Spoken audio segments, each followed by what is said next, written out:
Shabbos Bereishis, the Rebbe says the name of the Fidik Rebbe that man stellt sich avek Shabbos Bereishis as they geht das ganze Jahr. The way you set yourself up, however exactly you translate it, however you set the tone, Shabbos Bereishis, that's the way it goes for the whole year. What is so special about Shabbos Bereishis? Shabbos Bereishis serves as the intermediary, as the bridge between Tishrei and the whole year. Shabbos Bereishis is always the last Shabbos in the month of Tishrei and the Shabbos right before Chodesh Cheshvan. Right? Like this year, it's coming right before the Chodesh. So the Rebbe said, it's also the Rebbe once gave an analogy of an express train and a local, right?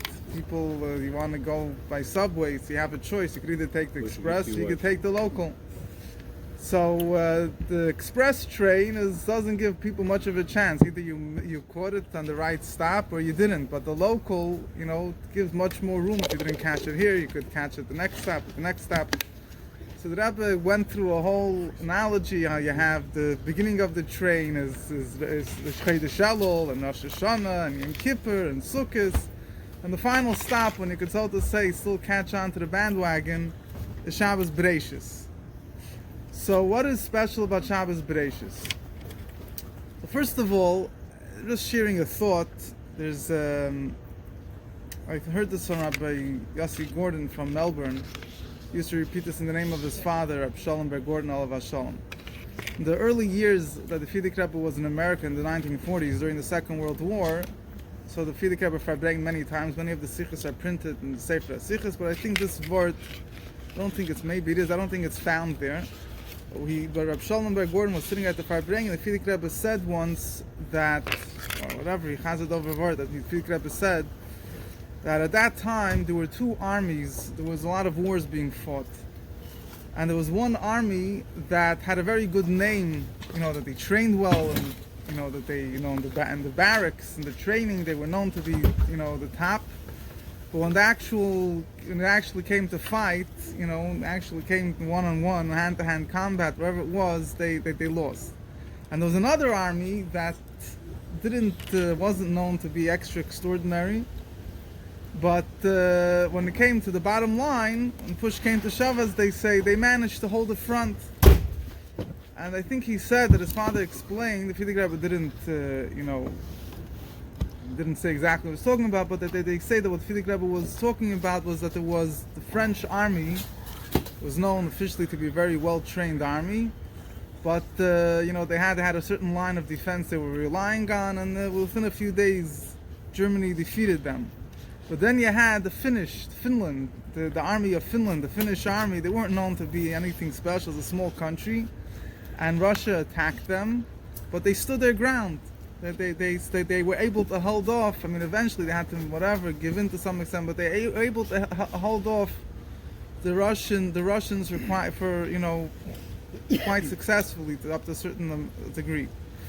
So the Fidik Rebbe said that what was the lesson? The Fidik Rebbe said that the Chassidim from years ago, from the previous generations, they were like the army that was training in the barracks. They never, so to say, hit the real world. But today, we are living in a world that the Chassidim were on the front lines. We're not sitting in the halls of Lubavitch, Sheba Lubavitch, and then locked up in the shul, in the yeshiva. Right now, the Chassidim are on the front lines.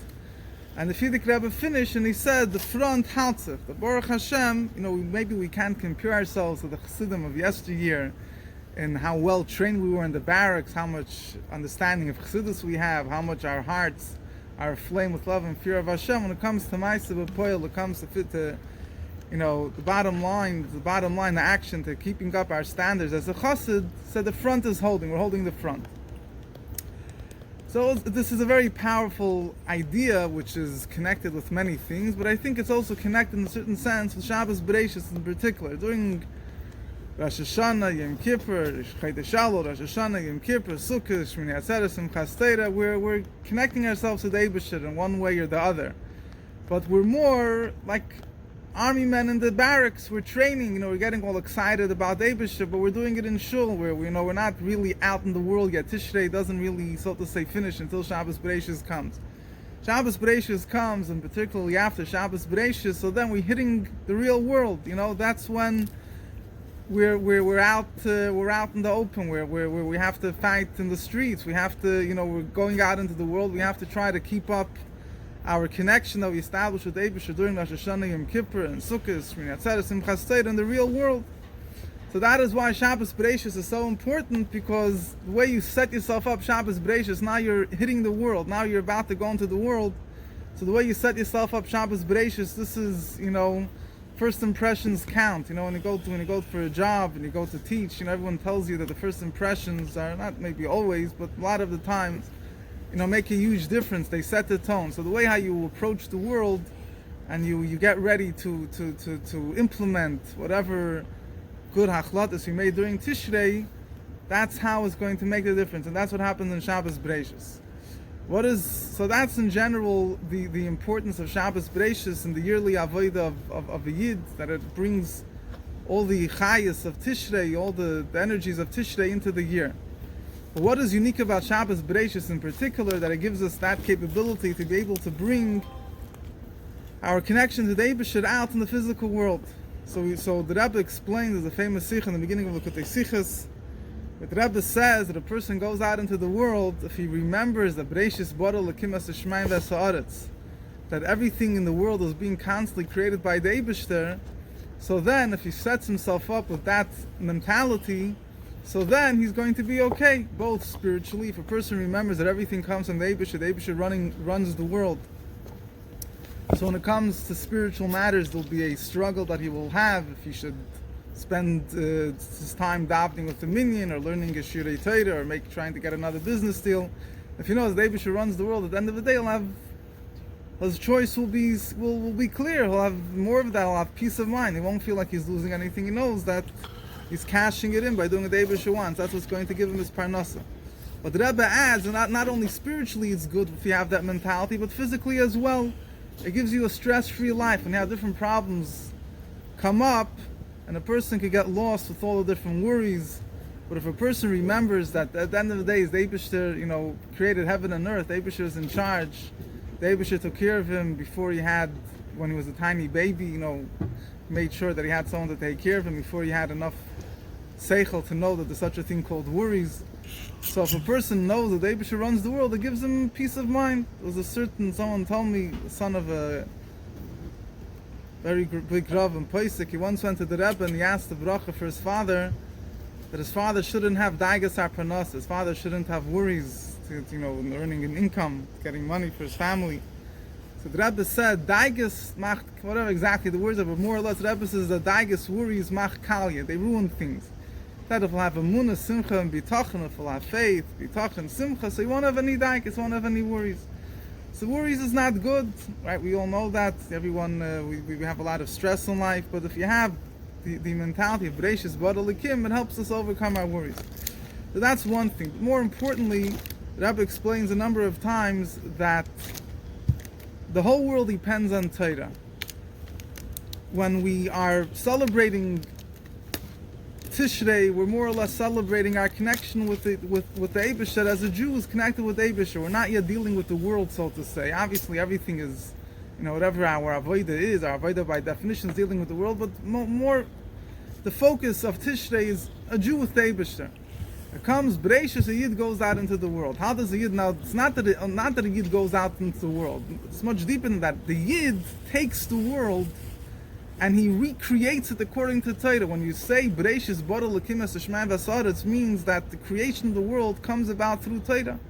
So this is the Torah macht Welt. You're going into the world, you're taking the power of Torah, and you're, so to say, everything in the world. We know that the blueprint of creation is Torah.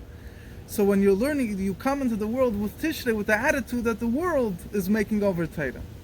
I'm sorry, the Torah is making over the world. The Torah is that the Torah is now creating the world. When you have that approach, and you try to fit it into your day-to-day life, so then the way you set the tone, if that's your approach, obviously during the rest of the year, everything will go on a much more direct path. But the bottom line is, what this means with Poel Mamish is, there's a letter of the Frierdiker Rebbe, the Rebbe spoke about a number of times, that Shabbos Bereishis is the time to make up, to complete anything that we missed during Tishrei, and not only that, but he says to add to add ki toiv, to add the Rebbe explained that Shabbos Bereishis is really a very, very high opportunity to reach great spiritual heights, the light of Mashiach and all good things. The Shabbos Bereishis is a time that we should use out. It looks like just a regular ordinary Shabbos, but it has a very special power.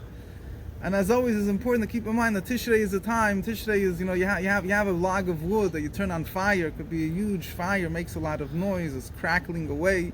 But when it's all over, what's left? Just a number, just a lot of ashes. Yeah, you have good remains from nothing. So sometimes Tishrei could be, the Rosh Hashanah, Yom Kippur, Sukkot, Simchas Torah. Jew is a flame. He's dancing away. He's a flame with spiritual energy. But if you don't leave, there's no substance that it catches onto, that it remains burning. It's going to, be a very nice fire, and then it's over.